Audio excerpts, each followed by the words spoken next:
DAP gesa SPRM siasat pusaka Najib. Mesyuarat UMNO bukan solidariti untuk Najib, kata Syafiee.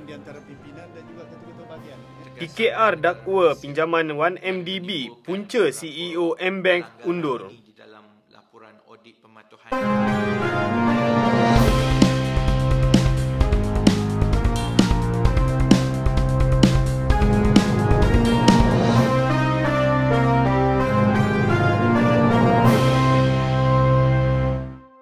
Assalamualaikum dan salam sejahtera.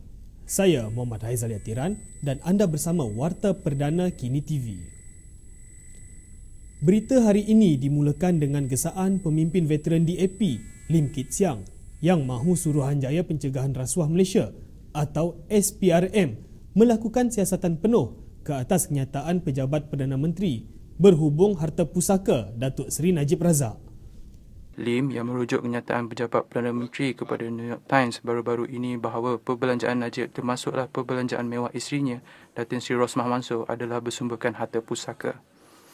Kenyataan PMO itu berhubung rencana New York Times berkaitan J. Low yang berkata tiada apa yang luar biasa bagi seseorang dengan kedudukan, tanggungjawab dan mempunyai harta pusaka seperti Perdana Menteri membelanjakan wang untuk melancong, membeli barangan kemas atau barangan lain yang tersimpan dalam peti besi.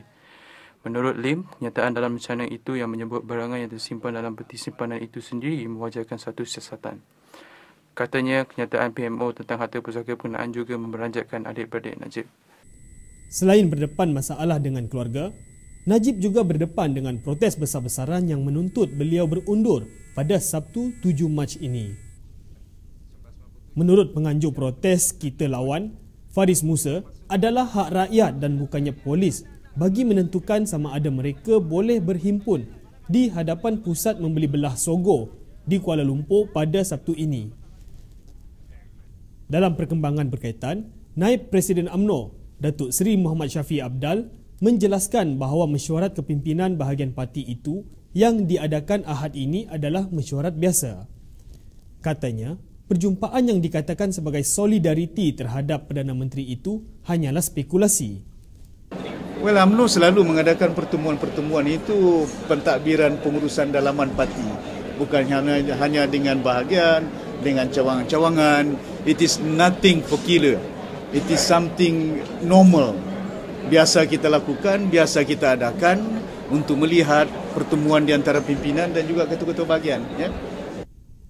Syafiee, yang juga adalah Menteri Kemajuan Luar Bandar dan Wilayah, enggan mengulas lanjut mengenai dakwaan bahawa mesyuarat jemaah menteri telah menolak cadangan Najib supaya kerajaan menyuntik 3 bilion ringgit Malaysia kepada One Malaysia Development Berhad, 1MDB.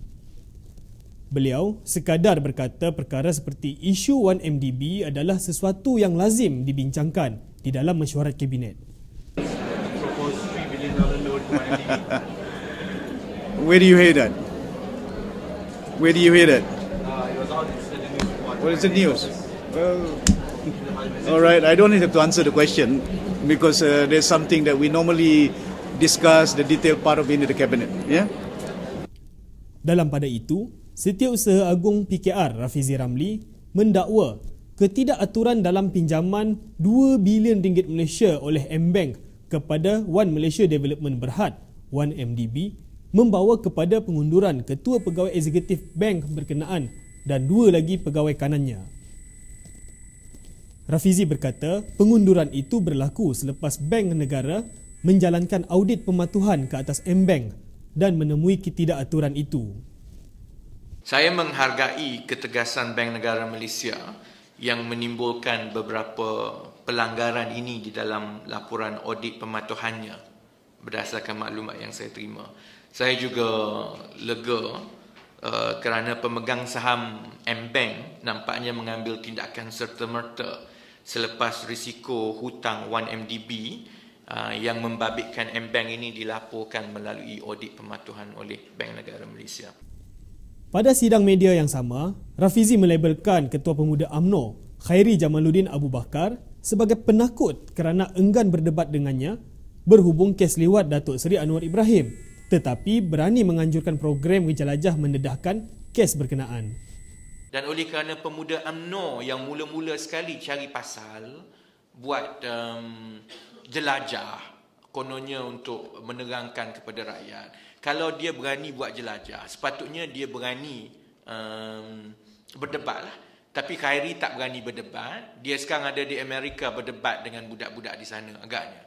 Jadi saya, I think I just wanted to show to the public the kind of people you have in UMNO. Ini jenis-jenis orang dalam UMNO. Akhir sekali, kita saksikan penemuan drone yang berterbangan berhampiran lapangan terbang antarabangsa Kuala Lumpur, KLIA di Sepang, sehingga mencetuskan kebimbangan berhubung isu keselamatan. Ini berikutan beberapa gambar yang diambil daripada drone menunjukkan pesawat mendarat di KLIA muncul di Facebook. Jabatan Penerbangan Awam DCA menetapkan drone seberat 20 kg ke bawah tidak tertakluk bawah peraturan ketat seperti pendaftaran dan pemeriksaan kelayakan terbang. Bagaimanapun, ia tidak dibenarkan beredar di ruang udara terkawal dalam jarak 1.5 batu nautika, iaitu bersamaan dengan 2.8 km daripada sempadan lapangan terbang tanpa kebenaran Pusat Kawalan Udara. Sebagai penutup tirai, kita saksikan bintang koreografer Perancis, Philippe Ducov, yang cuba menghidupkan semula kegemilangan penyanyi dan pelakon hebat British, David Bowie.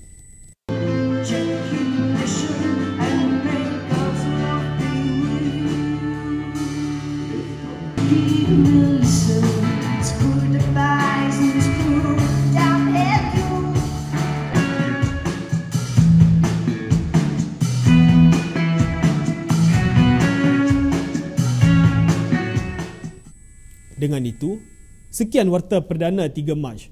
Salam hormat dan Assalamualaikum daripada saya, Muhammad Haizal Yatiran dan kru yang bertugas.